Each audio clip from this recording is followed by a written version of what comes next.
Hello and welcome to the BXG podcast, the podcast where pop culture and nerd culture meet at the nexus of the universe and are melded as seamlessly as ketchup and zoo animals. I am one of your hosts, Bretton Beswick, and this week I'm all by my lonesome. Greg's taking the week off, and we're just going to have ourselves a nice mailbag style episode. If you're worried about Greg, don't worry. It'll be just fine. It'll be just fine.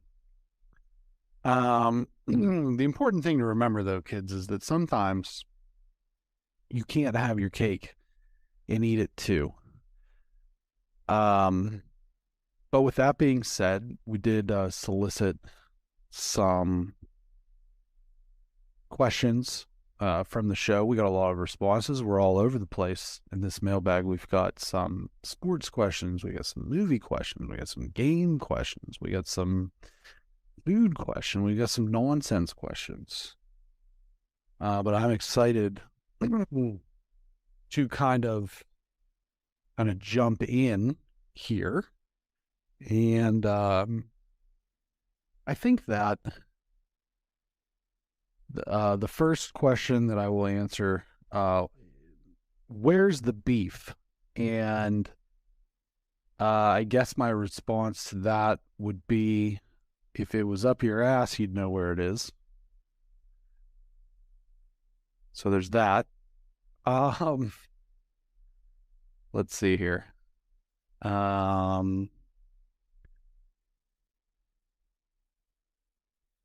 Whom are you closer described to as a person, Darth Vader or Lord Voldemort? I don't know that I am personally described as either of those two individuals. But if I had to choose which one I would like to be described as more, I think the answer is pretty obvious. You have the most badass man in an entire galaxy that is feared by all, and a guy who is chronically afraid of a teenage boy and was unable to take over a high school. So you have a guy who destroys whole planets and the class bully. So I think the choice is pretty clear there. Darth Vader is who I would prefer to be compared to, if I had to be compared to a bad guy. A movie or book villain, I suppose. What is your favorite animal to see at the zoo? I think that this one is kind of a complicated question because it depends on what zoo you're at, because not all zoos have the same lineup. I would say that my favorite animal to see that is present on a consistent basis would be the lion. The male lion, Maine out to here, laying down in the middle of Africa. Cubs are nipping at his toes, nipping at his ears, and the rest of the animals, they see this. The hyenas, the jackals, they see this and they get bolder and bolder. Till one day, that lion gets up and tears the shit out of everything. It's a Christopher Walken line. I'd love to see pandas because I identify as a panda. No. I feel like pandas and I are close in nature. We're both larger, pretty docile, kind of sad looking, both tweak out for no reason at various times. So I'd love to see pandas, but I don't know that they're accessible at any zoos near me. So my pick is the lion. There's the Kiso Safari Zoo that is right down the road from me that has two really awesome male lions that, you can hear them miles away when they get up to having a conversation.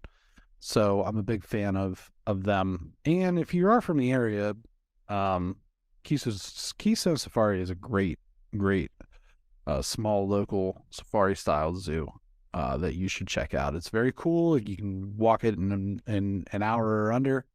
Lots of animals to feed. We're not paid or getting any type of promotional kickback. I am a member, but neither here nor there. So there's that. All right. After The Last of Us first season, where does it already rank for you in terms of your favorite shows of all time? I think that this is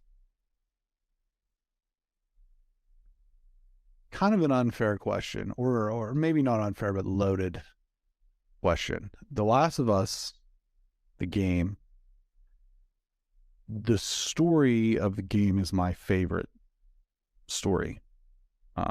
Books, movies, games, TV, whatever.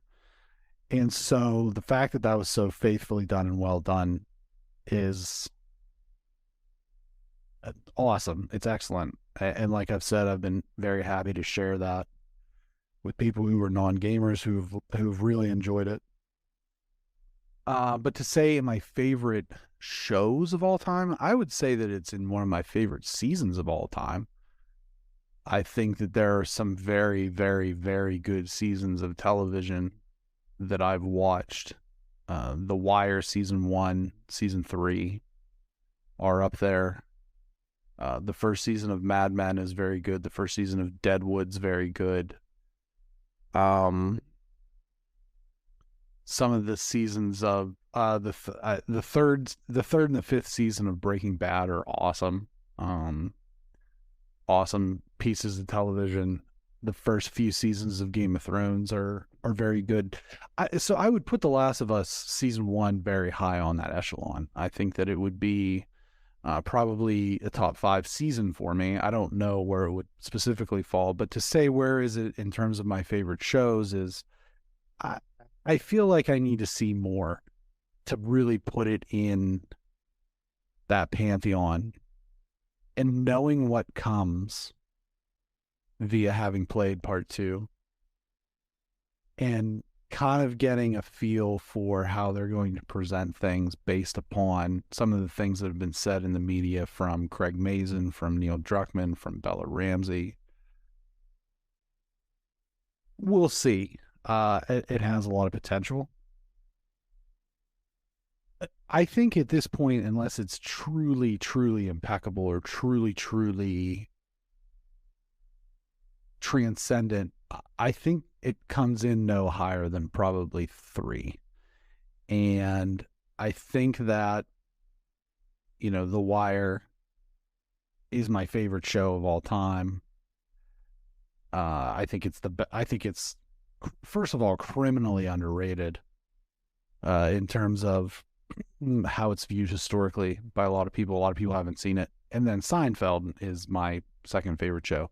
So it would take something truly, like, those are 2 of the greatest shows of all time. So it would take it to be truly transcendent to pass one of those up. But I do think that I could see it, passing up Breaking Bad, passing up some of these other shows that I've had an affinity for over the years. But I think that that's where I would take that question is first season, very good, probably top 5, maybe higher. I don't know where particularly as far as favorite shows.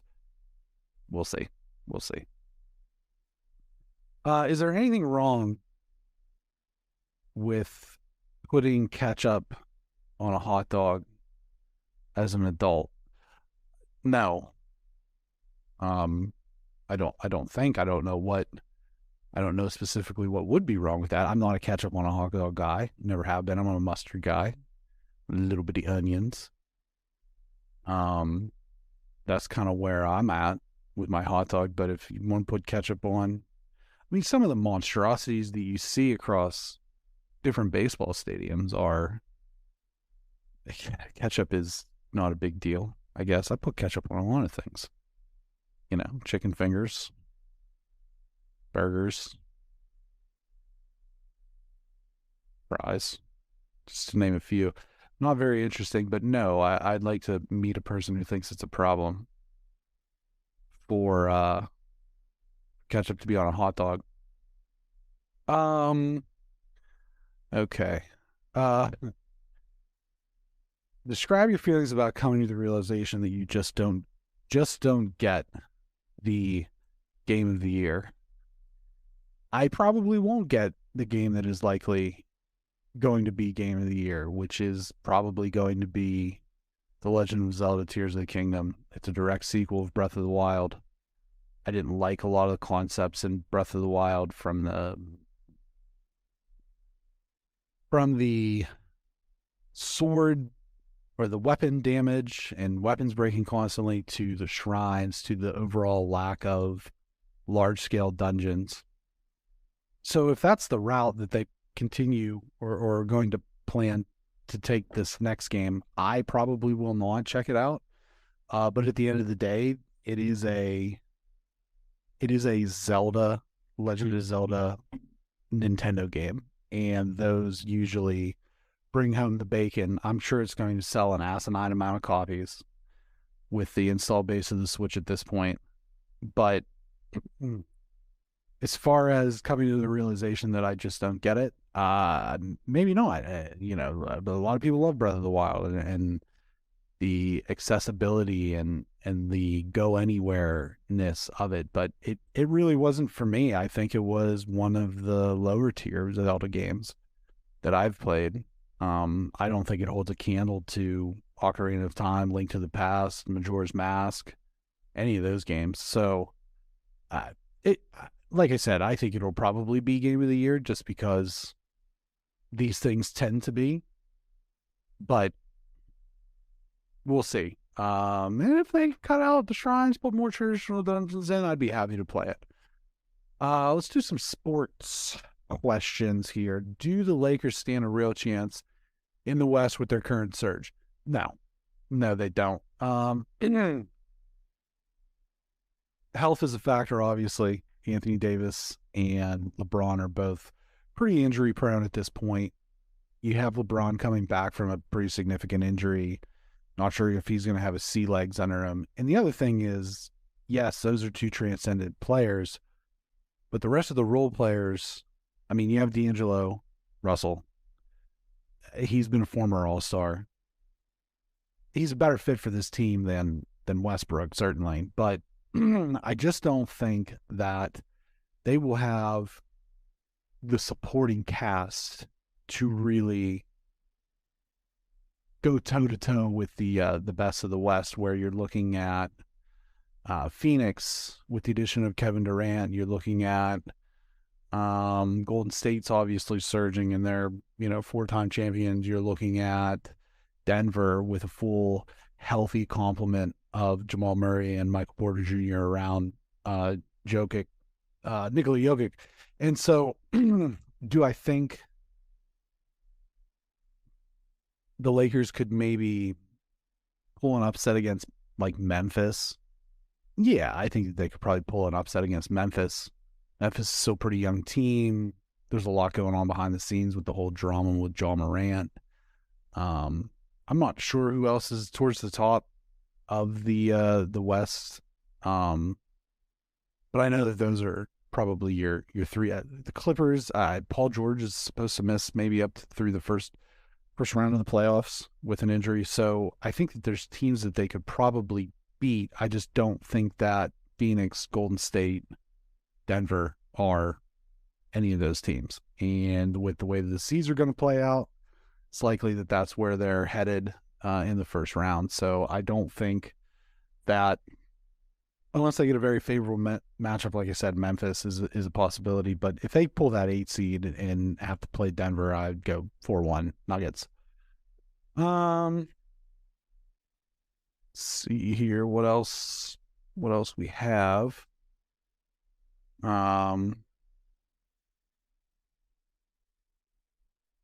with more sports. With McCutcheon back on the Pirates, do they still finish in the Cellular Division? I don't think that McCutcheon moves the needle that much, but I also don't think that the Pirates finish in the basement of the AL Central. I think that honor goes to the Cincinnati Reds. I'm not even sure what they did today. I think they were playing each other, if I'm not mistaken. I saw O'Neill. I believe it was O'Neill Cruz hit a bomb. I'm just checking the scores here. Yeah, they beat the Reds 5-4 today, so obviously they're on pace to win 162. But I think that the Pirates made some shrewd moves this offseason. I think that I think one of those is signing Carlos Santana to a 1-year deal to kind of mentor some of these guys, maybe play a little DH, maybe play a little first base. But with the shift gone, and the fact that Carlos Santana can still put a charge into the ball and certainly draw a walk, with no shift, guys like that, they may play until they're 50 at this point. And so I think that was kind of a shrewd signing. I think certainly if he's serviceable over the first half of the year, some of these guys that signed these shorter deals, 1-year deals, 2-year deals, they're on the veteran side. Excuse me. They could be, good trade bait for contending teams. Do I think the Pirates are going to contend? No, I don't think they're going to contend. But I do think that with some of the young talent that they have coming up, O'Neill Cruz, Brian Hayes, Brian Reynolds, on the in-house side of things, and some of the signings they made, I think that they're certainly going to be more pesky than they have in the past. And I could see them certainly outrunning the Reds. I just don't know about some of the other teams. I mean, Chicago made some additions. They're probably still a couple years away. Milwaukee seems to always have Pittsburgh's number. Not even sure who the other. St. Louis is obviously the power, consistent power in that division. So I don't know that they have enough talent to really fight for a top 2 or 3 spot. But certainly 4th, maybe 3rd in the division is a possibility. Are the Carolina Panthers the worst run organization in the NFL? I am, of course, a Panthers fan. So this is a direct shot across the bow for me. Are they the worst run organization in the NFL? Well, I mean, they've been to a Super Bowl in the last decade. There's teams that haven't been to the playoffs in the last decade. There's teams that haven't been to a Super Bowl ever. So I don't know if you can say they're the worst run organization in the NFL. Have they made some questionable decisions over the last several years? Yeah, I would say that they've made some very bad decisions. I would say that the initial signing of Matt Rule to a 7-year deal was a very boneheaded decision. I think that passing up on guys like Justin Fields, Mac Jones, some of these other potential franchise quarterbacks to go for Derek Brown, J.C. Horn. J.C. Horn's a lockdown corner, which is great to have, but that is almost, at this point in the NFL, like a luxury item. And so if you're not established at the most important position on the field, you shouldn't be in the business of drafting luxury items. And so I think that's one thing. They've swung a lot of trades. Most of them have missed. All of them have missed. I don't think that they've swung one trade that's been really fruitful prior to maybe the McCaffrey deal. They got a lot of draft capital back for Christian McCaffrey, and the running game seemed to do just fine. I also don't think that they were using Christian McCaffrey properly in their offense. And there's some tape that you can watch if you're really that interested and want to do a deep dive. If you're from California listening to this, you probably don't give a shit about the Carolina Panthers, which is fine. But yeah, I mean, I think they've swung some really bad trades. They've drafted poorly. They've coached poorly. They have a new coach, Frank Reich, and we'll see what he does. He's an offensive-minded guy. He's known for helping develop some quarterbacks, that sort of thing. And, they gave up a lot for the first overall pick, so it's kind of imperative to nail that. We'll see who they go with.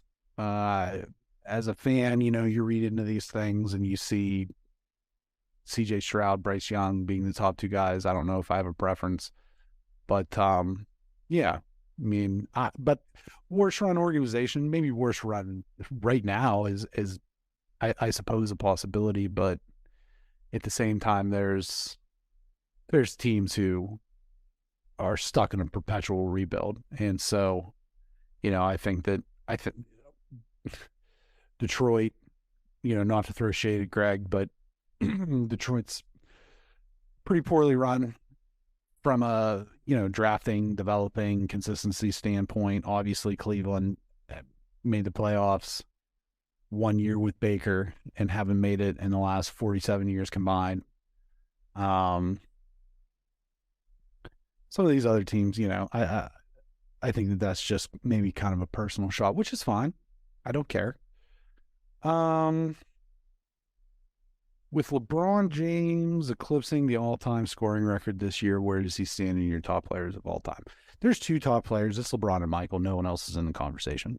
And I know that there's a lot of people who point to Kobe Bryant and say these different things about how great he was. But I have, my opinion on that topic is Kobe Bryant won 2 championships in which he was the best player on the team. And so that puts him on par with Kevin Durant with the Warriors. Hakeem Olajuwon, in terms of titles, I think Hakeem's a better overall player, honestly. But that's what it is. I mean, there's two in the conversation. It's LeBron and Michael, and however you want to rate those. I think that that's a whole topic for another day, so I'm not just going to get into it at this point. But I mean, that's where it's at. Those are your top two. Everybody else is a tier below, and that's just what it is. Oh, what the old whistle here. Okay. Let's see. From each of the following genres, choose one person to have on the podcast. Games, sports, music, movies, general. I'll go with general first. I just want somebody who's smarter than me and is definitely a good hang. And so that person for me, and it is, when I say smarter than me, I mean like they're extremely smart in a topic that I'm interested about, which is realistically all of these people. But if we're just going general, Neil deGrasse Tyson, for sure. I'm really into like space and space travel and all of those things and like that type of like astroscience and astronomy and stuff like that. And there might be people who are better and brighter than Neil Tyson, but he's such an entertaining character and he's such an entertaining guy. I'd love to pick his brain on some things for even just 20 minutes. Would be awesome. Game, sports, music, and movies. These people all kind of fall under the same umbrella, and that is that they are unique creators who have stood the test of time. And so that will kind of is a descriptor for all of these individuals. For movies, I'd love to have a chat with Christopher Nolan. I think he's one of the best directors out there. Some of my favorite movies outside of the Dark Knight trilogy. I love Inception. Memento is amazing. Interstellar is one of my favorite movies. And he has such a respect for the craft, and anything he can figure out a way to do with in terms of practical effects, they're going to do it. He does not have an over reliance on CG. I think he tells compelling stories within his films. The Prestige is another one. Absolutely phenomenal movie starring Christian Bale and Hugh Jackman. Um, from the music side of things, I'd love to have a conversation with mega producer Rick Rubin. I mean, this guy started Def Jam, and he's produced for the Beastie Boys. He's produced for Slayer. He's produced for the Dixie Chicks. He's produced obviously for the Chili Peppers. He's so out there in terms of the amount of genres that he's produced in, and I think it takes somebody who's just genuinely just wired differently than the rest of us to have the success that he has had with such a multitude of different performers. And it's like you don't even think about the fact that, you know, this guy has produced some of the best hip hop albums of all time and has also produced some of the best metal albums of all time. It's like that doesn't really necessarily make sense. And then you go over to the countryside and the alternative rock and the funk with the Chili Peppers, and Rick Rubin has his fingerprints all over everything. And he seems like the type of guy who just can't stop. And I just feel like that'd be another great conversation for somebody who's so talented and so gifted. Kind of in the same vein, like I said, these guys all kind of fall into the same vein. Sports, Greg Popovich, head coach of the San Antonio Spurs, who has been able to adapt his team and his style over time.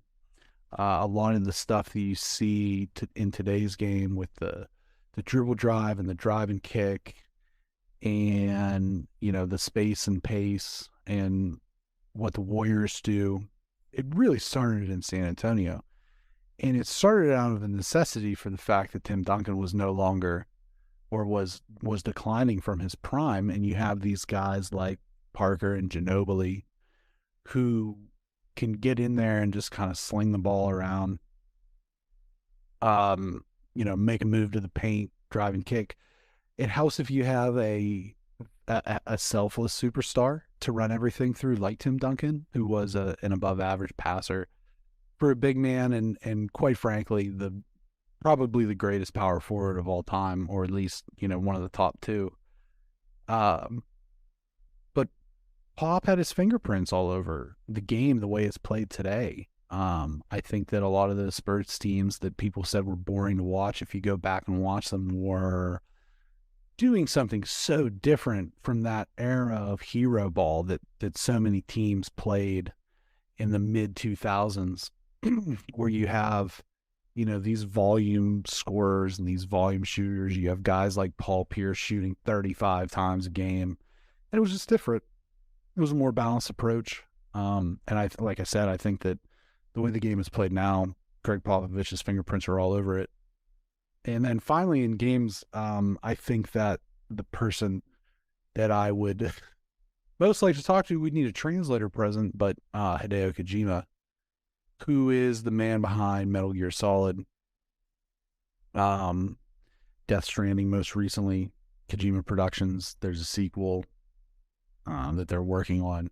He's an auteur. He's a strange guy. He says weird shit all the time. He does weird shit all the time. He says stuff that doesn't really make sense. His games are more experiences sometimes than actual games. The Metal Gear games are rooted in this sort of high adventure science fiction sort of thing. I think honestly that Kojima would really like to make movies, but he's such a talented creator of games that it would be a great loss if he were to leave the gaming space and move over to film. But I think he's maybe one of the guys who could do it, and I think that it's been proven now with The Last of Us and just how tightly Neil Druckmann was tied to that project. And I think we're going to see the same thing with God of War and Cory Barlog.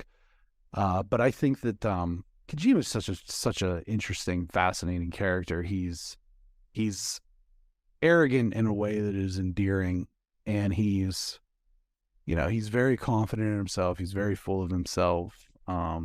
he exudes a lot of those qualities, but I just think he's such an interesting cat that, that's somebody that I would definitely like to have a conversation with. Is Pedro Pascal the sexiest man alive? Why not? I don't have a firm answer on that. Just why not? He seems like a swell guy. He seems like he's pretty down to earth. He seems like he's humble. He seems like he's obviously very funny. And he seems like he's very what's the word?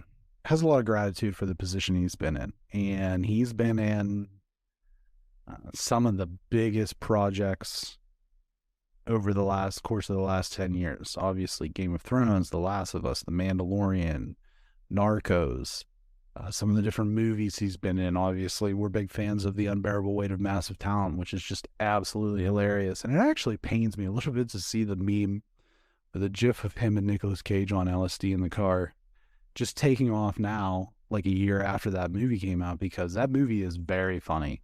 And if you haven't seen it, you should take the time to really experience that film, because it's very funny. Pedro Pascal and Nicolas Cage are both funny and both in on the joke, which makes it even better. But yeah, sure, Pedro Pascal, sexiest man, why not?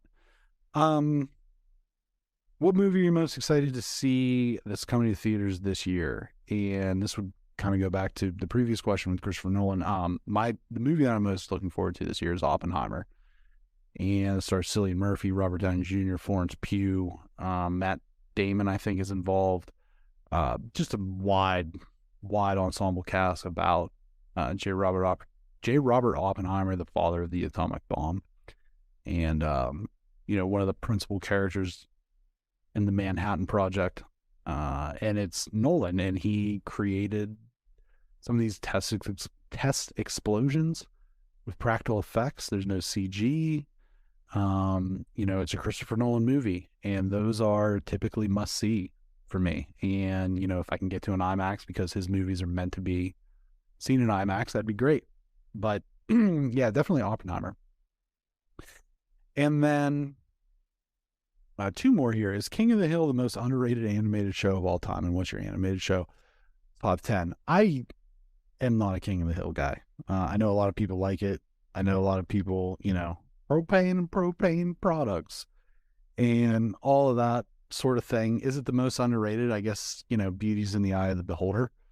I couldn't make a top 5. I had difficulty, so I made a top 10. I'm not going to spend a whole lot of time on each of these selections. I'm just kind of going to go through things. 10 and 9 go together as those sort of after school funny sort of things that maybe took shots at some of the other shows and were very relevant at the time in terms of commentary on different like pop culture things. And that's Tiny Toons, which was like little kid versions of the Looney Tunes, and then the Animaniacs, which is making a comeback. Number 8, Dragon Ball Z. That's the OG anime that people from my generation, so many people who were in anime, got into because of the gateway drug being Dragon Ball Z on Toonami, again, after school thing. Number 7 is Garfield and Friends. I'm a huge Garfield guy. I really enjoy reading Garfield comics. The movies, or not the movies, the cartoons are very funny. And I'm talking about the original Garfield and Friends cartoon with, the Garfield sketch and then the U.S. Acres sketch. There's been other iterations, but that's specifically the one I'm talking about. Number 6 is a current one. My kids love it. I think it's great. It comes in 6 to 7 minute bites. We've talked about it a little bit here and there on the show, but it's Bluey, which is on Disney Plus. It is a New Zealand made cartoon about a family of Australian blue heelers. And the main character there is one of the dogs whose name is Bluey. Number 5, Rocko's Modern Life. This was my favorite cartoon from that sort of early run of Nickelodeon original cartoons that sort of started with Rugrats, Doug, Ren and Stimpy, the fourth show to kind of come into that was Rocco's Modern Life, about a wallaby named Rocco who had a cow friend named Heifer and a turtle friend named Filbert, and they got into these misadventures. And it was definitely, I think this and Ren and Stimpy were very much a precursor to SpongeBob, where it was like, okay, these are cartoons and they're on a kids network, but some of these jokes are very clearly geared towards adults. Number 4 for me is Transformers from the 80s, that connects to the Transformers movie, the 1987 animated film, which is one of my favorite animated films of all time. And it's just, I'm a big Transformers guy, you know? Optimus Prime, Megatron, Starscream, Ironhide, the Dinobots, so on and so forth, Devastator. Number 3 for me is FX Archer. It is a spy show that stars a lot of great voice talent. Judy Greer, R.I.P. Chris Parnell, H. John Benjamin as Archer, Aisha Taylor, some others. It's very funny. It's very funny. It's very inappropriate. It's very in the moment in terms of being able to comment on things with its humor. Number 2, DuckTales. The original and the new one are both very good, but once that theme, that theme slaps. That theme song slaps way more than any theme song from a kid's cartoon has a right to. But Scrooge McDuck, Huey, Dewey, Louie, Launchpad, Donald pops up every now and again. One of the fucking hardest games on regular Nintendo was that DuckTales game. It's awesome though. And then number 1 for me, and this would come as no surprise to anybody who really knows me, is Cowboy Bebop. That's my favorite animated show. I think it's one of the best animes, if not the best anime television series of all time. They made a movie out of it, which was also very good. But that 24, 26 episode run of Cowboy Bebop, the anime, not so much the Netflix show, which I actually liked, but a lot of people didn't necessarily care for, and it has been canceled. But the original, the anime, masterpiece in every sense of the word. So there's my top 10. I know you asked for 5, but that's my top 10 animated TV shows. Finally, I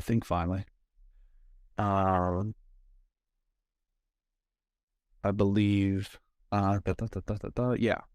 So finally, what is your excitement and level of concern with the new Star Wars game Jedi Survivor that comes out next month? Plenty excited. Concerns? Not really any.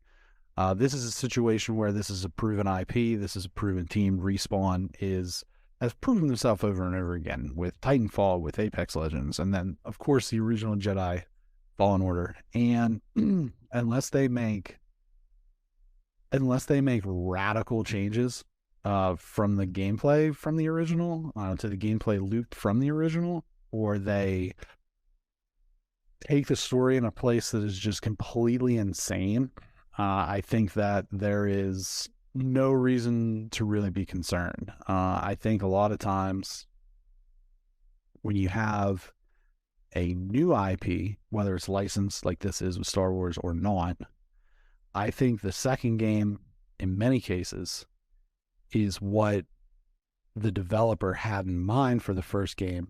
But for whatever reasons, whether it was time or budget or not being able to get things to work the way that they want them to, or fitting it into the overall thing, they can't fit it into the first game. And I think a couple great examples of this, Uncharted 1 to Uncharted 2.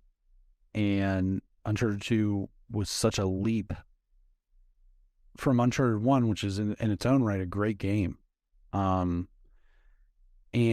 I think that another great example, and this is a little bit different because it's not necessarily a 1 to 2, but it is a kind of a sequel thing. But Super Mario Brothers 3 on the NES to Super Mario World on the SNES is just it's a jump. It's a jump that is, really, really amazing when you think about even how great Super Mario 3 is. And so I think that with Jedi Survivor, I think that the potential is there for that to be another big jump. The first game, I don't necessarily think that it was really too flawed. I think that it did have some identity crisis here and there. But I also think a lot of games nowadays do, and especially with the first run at something. I think a great example of a game like that right now that has some identity crisis is Hogwarts Legacy. I think you have an open world game. You have a pretty fun combat loop with Hogwarts. You have this almost like base building function with the Room of Requirement. You have this sort of pet breeding mini game, and then you have a story that takes a backseat to everything. And I think that's part of the issue with that game is that it doesn't fully understand what it is. And I think if they would have maybe cut out the fat on some of these sort of extras that they've crammed into the game, that they would have a really special game on their hands, because the combat loop in Hogwarts it's a lot of fun. It reminds me of Control, with how it's very kinetic and frenetic. And I think that part of the problem is you're on so many of these sort of repetitive side quests that the game just kind of gets boring. And, I have had to take a break from it. I plan to go back and beat it at some point, but I just got bored with the game because it doesn't put you in positions to do the things that are the most fun about it the most. And, it blocks story missions behind these very odd side quests. And I just think that there's a lot of potential there. And I think that, again, same sort of scenario is I think that they have all of the pieces of a great game, that they just weren't able to put it fully together to make a truly great game. They have a very good game on their hands, especially if you're a Harry Potter fan. But to really hone that in for whatever the sequel might be, and to kind of cut out some of the things that were not necessary to tell a more compelling story, they have a chance for that leap as well, a big leap. And for God's sakes, put Quidditch in the fucking game. That's what everybody wants, okay? We don't want to breed snorkely Wigglepuffs. We want to play fucking Quidditch. So just make that happen next time out, Avalanche Studios. Like, that was a boner of a move. That was just like a big, giant, erect penis of a move to not put Quidditch in a Hogwarts Harry Potter universe, whatever the hell it's called, Wizarding World, Portkey Games, all that mumbo jumbo. It's like, I don't know. I can't even think of a good comparison, honestly. It's like playing an Uncharted game without being a mass murderer. I don't know. But yeah, I mean, that's that. With all that being said, I think that's it. That's all the questions that I have. And I just want to remind any new listeners to the show, if there are any new listeners who have made it through the ramblings of this man on, topics that are likely irrelevant to them, whether it be sports or games or whatever. But if you've made it this far and you're a new listener and you like some of the things that were said, you don't like some of the things that were said, the best way to air your grievance is to, get in touch with us directly. The email's there, all of our social medias. We always announce them at the end. BXG Productions on Instagram, Twitter, Facebook.com/BXG Productions. The YouTube channel, youtube.com/@BXG Productions. We're very easy to reach. And you can comment, you can leave reviews. If there's something that was said that you didn't like, that's probably the most adult and mature way to handle things. It's just kind of be upfront about it, because like I said at the top, you can't have your cake and eat it too. So there's that. But with that being said, I want to wish everybody a happy weekend, a happy April Fool's Day. Don't watch yourself out there. It's a dangerous world out there with the April Fool's jokes. I'm sure there are hijinks abound, that sort of thing. And yeah, looking forward to getting Greg back. If you came here looking for the Mandalorian review or the Ted Lasso review, they'll be coming in spades next week. We'll have a double pack, supersized version of the BXG review cast next week with 2 parts Mandalorian, 2 parts Ted Lasso, 1 part Alpha Donut Guy, 1 part Gregory T. Filson. The third, and the T is for I don't know, twin ion engine TIE fighter. Thank you for listening. Check out our videos. Leave kind reviews. Like, subscribe, share. Be a friend, tell a friend. Have a great rest of your day whenever you find this, whenever you're listening to it. And, peace be unto you. Good night and good luck.